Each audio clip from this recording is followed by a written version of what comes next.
There is a kind of anxious attachment pain that people do not admit easily, because when you say it plainly, it sounds humiliating. It sounds like you knew you were not being fully chosen and still stayed. It sounds like you saw the truth but kept negotiating with it because the full truth felt too sharp to survive. For me, that is exactly what it was. I accepted a maybe because I was more afraid of a no. I did not stay because the maybe felt good. I stayed because it felt less final. It felt less absolute. It felt like there was still a crack in the door, and as long as that crack existed, my attachment had somewhere to keep reaching, not resting, not healing, just reaching. That is what I want to talk about, because I think a lot of anxious people live this exact pattern without naming it clearly. We talk a lot about chasing, spiraling, panicking, reading into everything, feeling abandoned, blowing up their phone, overthinking every shift in tone. But this part is quieter. This part is what happens when you know you are not really standing inside a full yes, but you keep telling yourself the maybe is enough because losing even that would hurt too much. That was much closer to my experience than people would probably guess. A lot of the time, I looked calm. I looked understanding. I looked like I was giving the situation room to breathe. From the outside, it did not always look dramatic. But under that surface, I was living in a terrible kind of emotional math. I was measuring one kind of pain against another.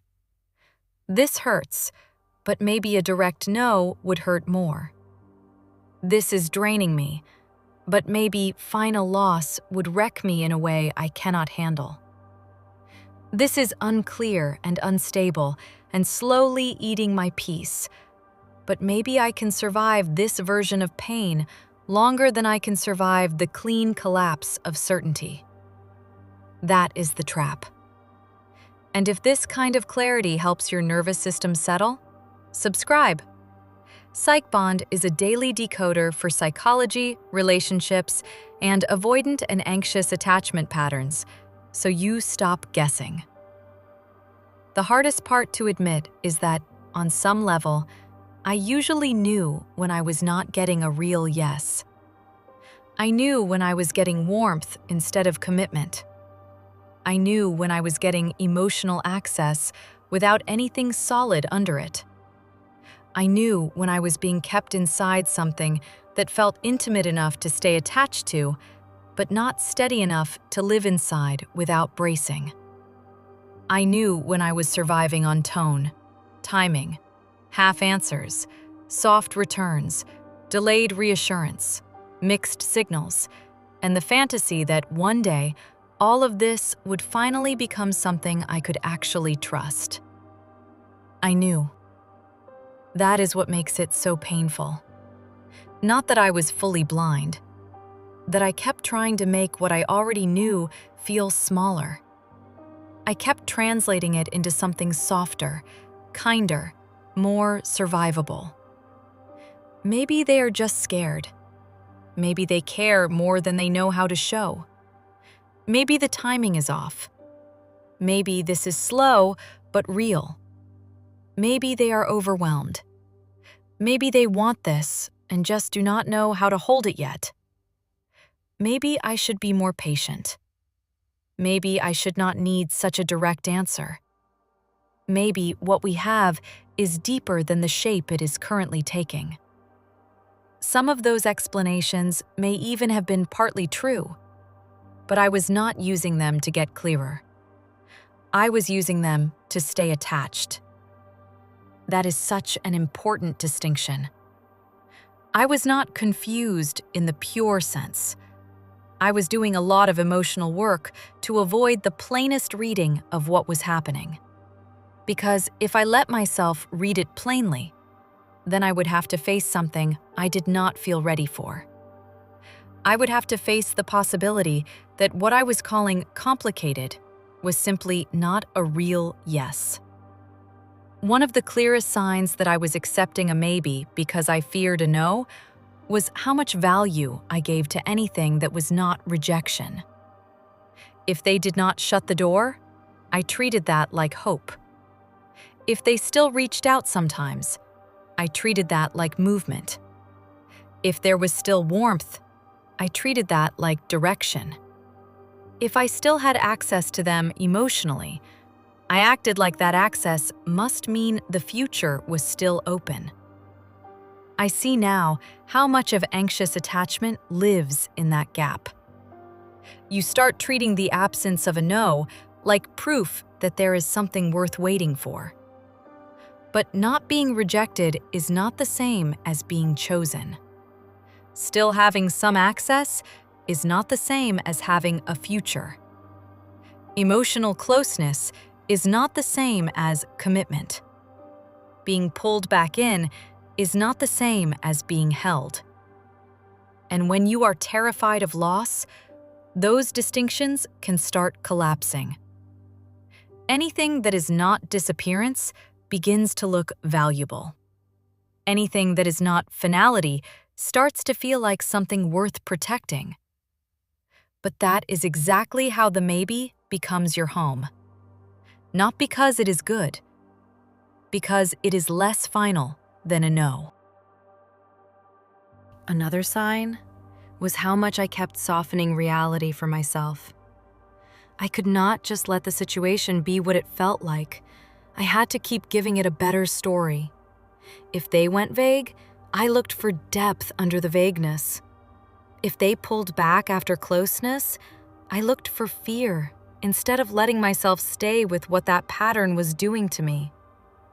If they gave mixed signals, I focused on what they might be struggling with more than what I was actually living with.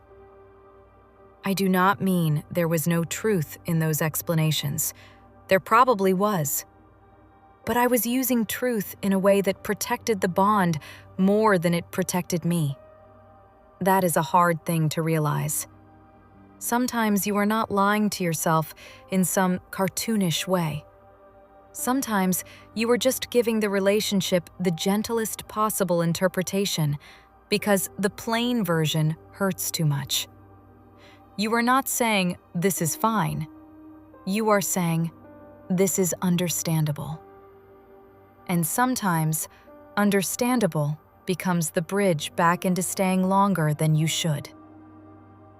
I also think one of the deepest signs is that a clear answer starts feeling more threatening than continued pain. That one is brutal, because it sounds irrational until you have lived it. I said I wanted clarity. I said I wanted honesty. I said I wanted to know where I stood. But if I am being completely honest, there were times when I did not actually want the cleanest answer. I wanted relief. I wanted the answer that still left room for me. I wanted the answer that did not force grief all at once. A direct no would have ended the negotiation.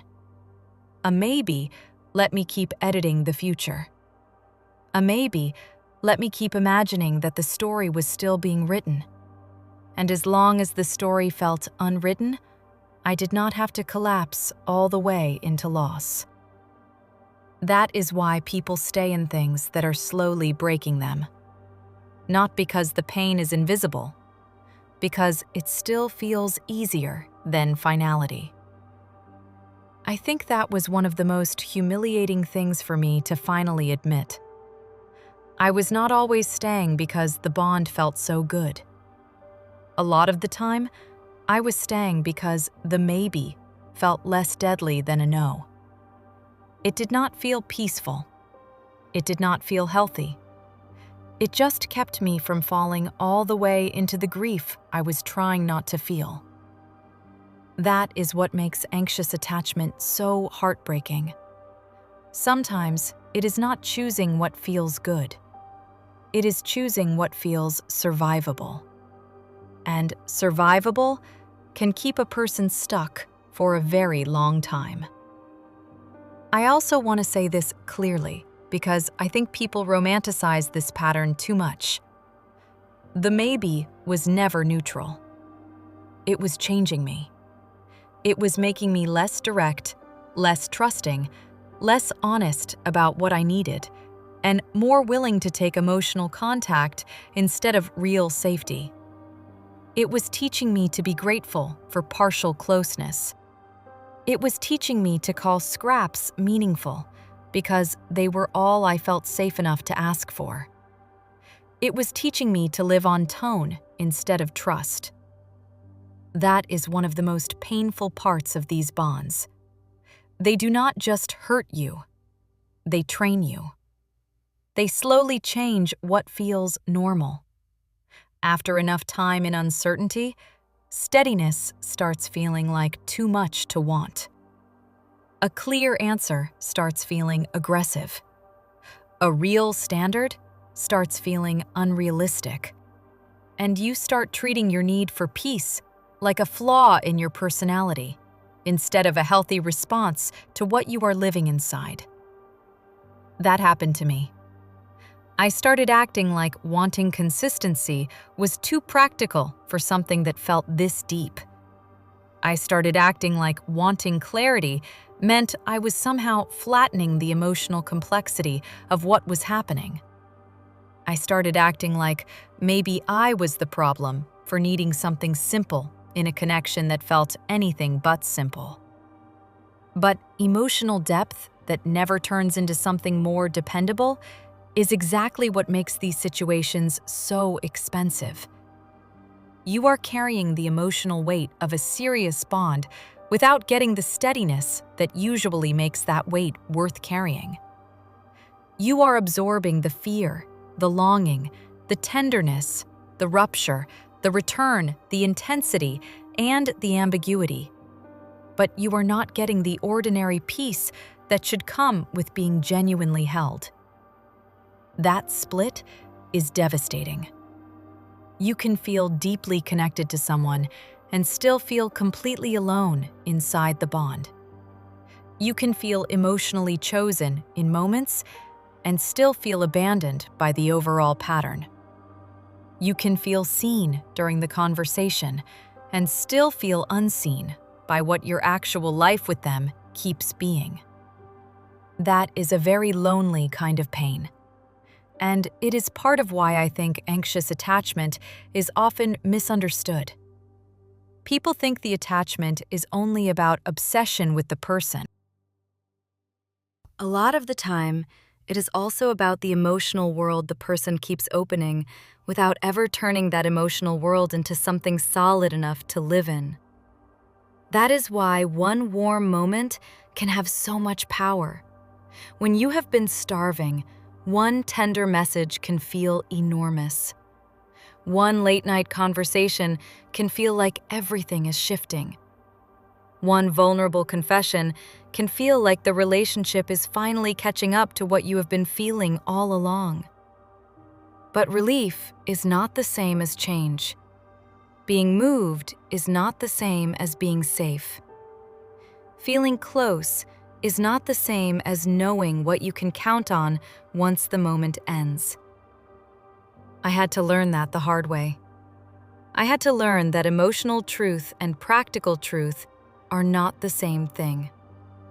A person can mean what they say and still not give you a relationship you can trust.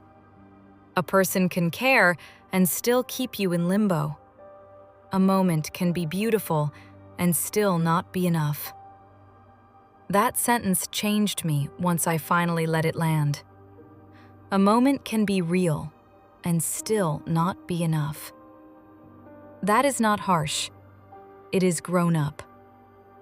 But when you are living inside anxious attachment, grown up can feel devastating because part of you wants the bond to be judged by how alive it feels, not by what it becomes in real life. That is where I think the signs and the person's actual capacity have to be looked at together. The signs are not hidden. The signs are that you keep living on partial answers. The signs are that your body keeps bracing. The signs are that the same uncertainty keeps returning after every soft moment. The signs are that you feel more relieved by their warmth than safe in the relationship itself. The signs are that you keep working overtime to interpret, soften, justify, and emotionally carry what they are not making plain. The signs are that your standards are slowly changing to fit what they are able to offer. The signs are that you are more afraid of the clean answer than the chronic ache. And what does that tell you about what they can actually hold? It tells you something important. It tells you that they may be able to reach you emotionally without being able to hold you steadily. It tells you they may be able to revive the bond without being able to make your life calmer. It tells you they may be able to say beautiful things without turning those things into something dependable. It tells you they may have real feeling and still not have the ability, willingness, or readiness to make the relationship less painful in the places that matter most.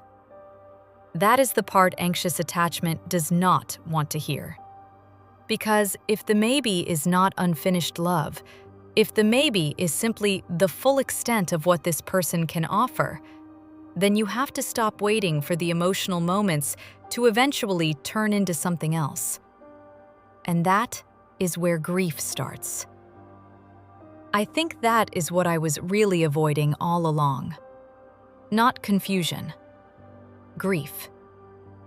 I was not only hoping for a better future, I was trying to delay the emotional collapse that would come if I let myself fully accept what was not happening. So I stayed in contact. I stayed available. I stayed emotionally reachable. I kept taking the next message, the next moment, the next opening, the next soft thing, because every one of them bought my hope a little more time. That is another brutal truth. Sometimes you are not staying because the relationship is growing. You are staying because hope keeps paying for one more week, one more month, one more round. And every time hope gets fed, it becomes harder to leave, because now you are not only attached to the person, you are attached to the version of the story that might still happen. That is why the maybe can feel more addictive than a no. A no cuts off fantasy. A maybe keeps fantasy alive. It lets you imagine that the future is still unwritten. It lets you keep believing that what you are feeling has somewhere to go. It lets you avoid the grief of saying, maybe this is it. Maybe this uncertainty is not temporary. Maybe this is the actual shape of what they can give.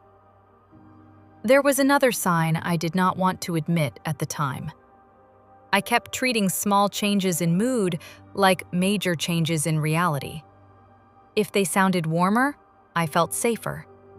If they sounded softer, I thought maybe we were finally getting somewhere. If they reached for me after distance, I took that emotional movement and turned it into relationship movement, even when my real position with them had not changed at all. That is such an anxious attachment thing to do. You start living off weather. You stop living off what is actually stable. A warmer tone can buy the bond another week. A sweet message can buy it another month. A vulnerable conversation can buy it a whole new story. But a relationship cannot be judged by weather. It has to be judged by what stays true when the weather passes.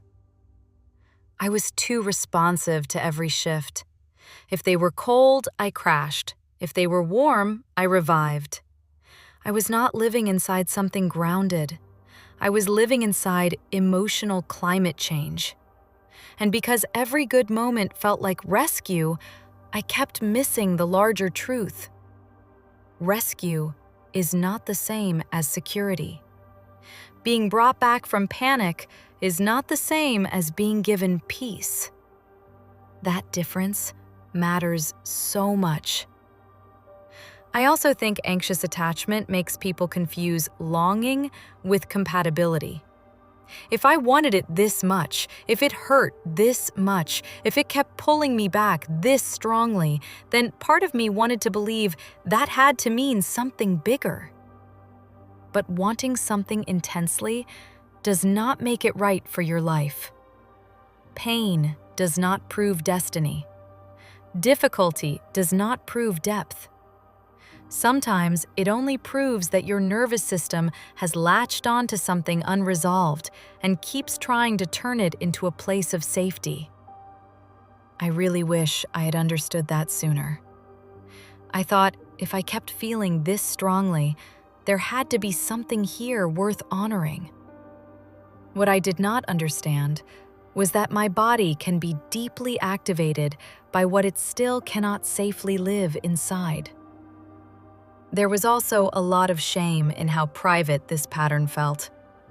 I did not want to describe it plainly because plain language made me sound foolish, even to myself.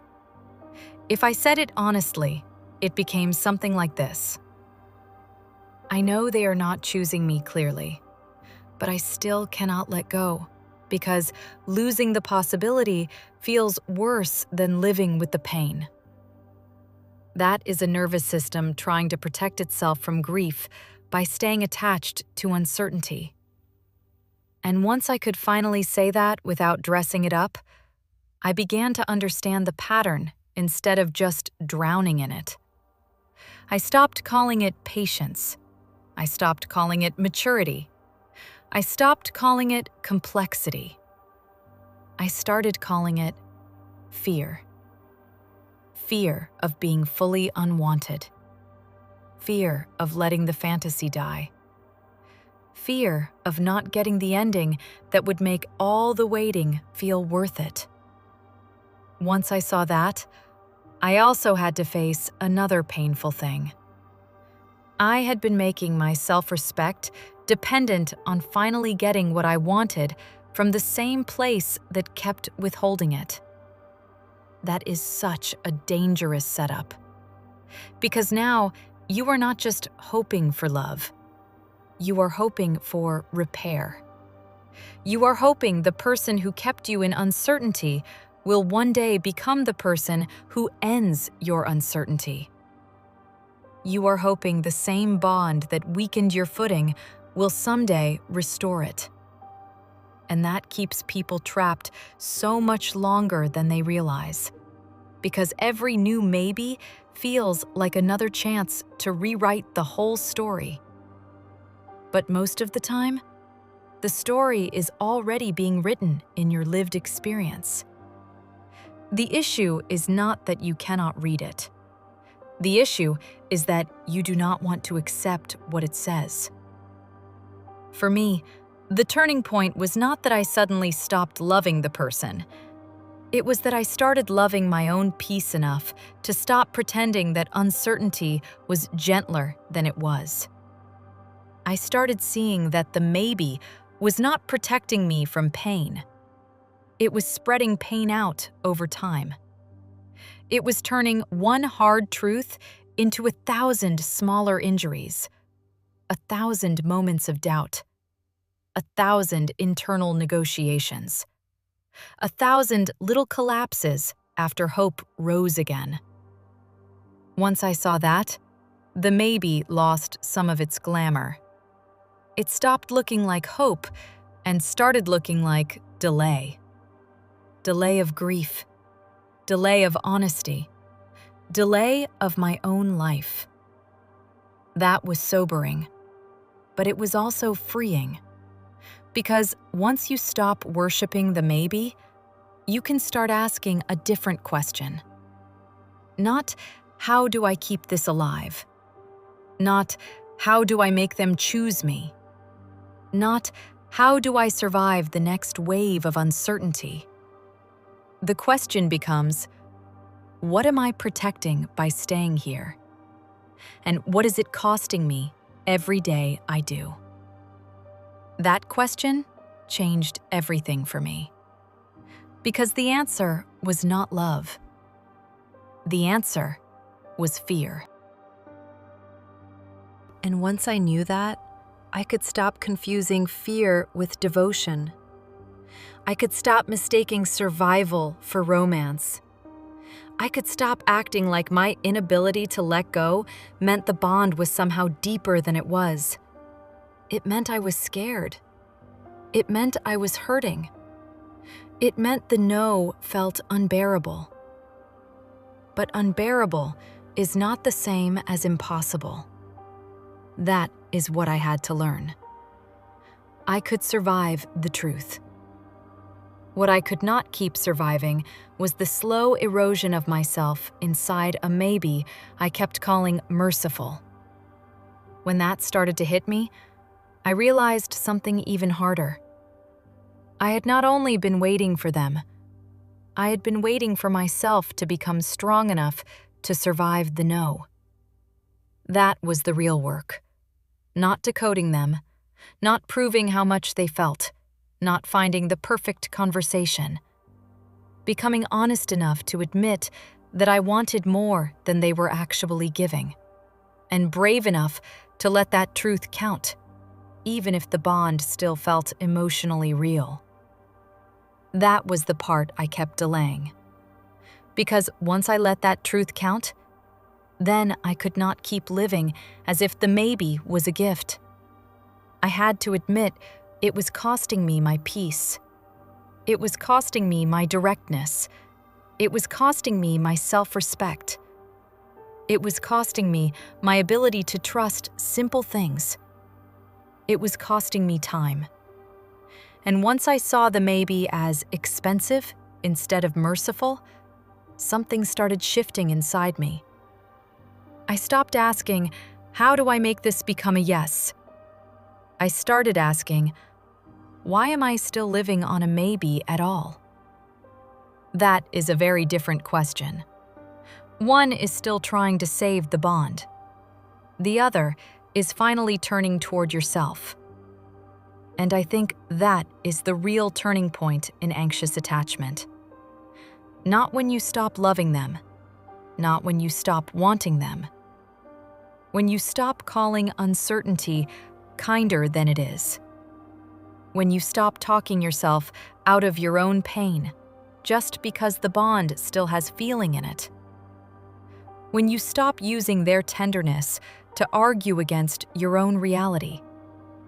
When you stop acting like the absence of a no is enough reason to keep standing in something that hurts every day. That is what started giving me my footing back. Not certainty from them. Honesty from me. Honesty that I was not being sustained here. Honesty that I was staying in part because grief scared me more than ambiguity. Honesty that a maybe had become a place where I kept my attachment alive while my peace slowly disappeared. If I could say one thing to the version of me who kept accepting a maybe because she feared a no, I would say this. The no is not the only thing that hurts. The maybe is hurting you too. It is hurting you every time you use tenderness to talk yourself out of what your actual life feels like. It is hurting you every time you mistake access for promise. It is hurting you every time you downgrade your need for steadiness to protect the emotional bond. It is hurting you every time you call uncertainty patience because grief feels too final. That cost matters. And once you stop pretending it does not, the whole situation starts looking different. The maybe stops looking generous. It starts looking draining. It starts looking like what it is. A form of connection that keeps your attachment alive without giving your nervous system the kind of answer it can rest inside. That is not nothing, but it is also not enough. And sometimes, the bravest thing anxious attachment can do is stop calling a maybe kinder than it is just because it is not a no. Because sometimes, the no you are trying so hard to avoid is not the only loss in the room. Sometimes, the bigger loss is what the maybe keeps taking from you, while you wait for it to turn into something it may never become. That is the truth I had to learn. And that truth is what finally started setting me free. Welcome to PsychBond. You're safe here.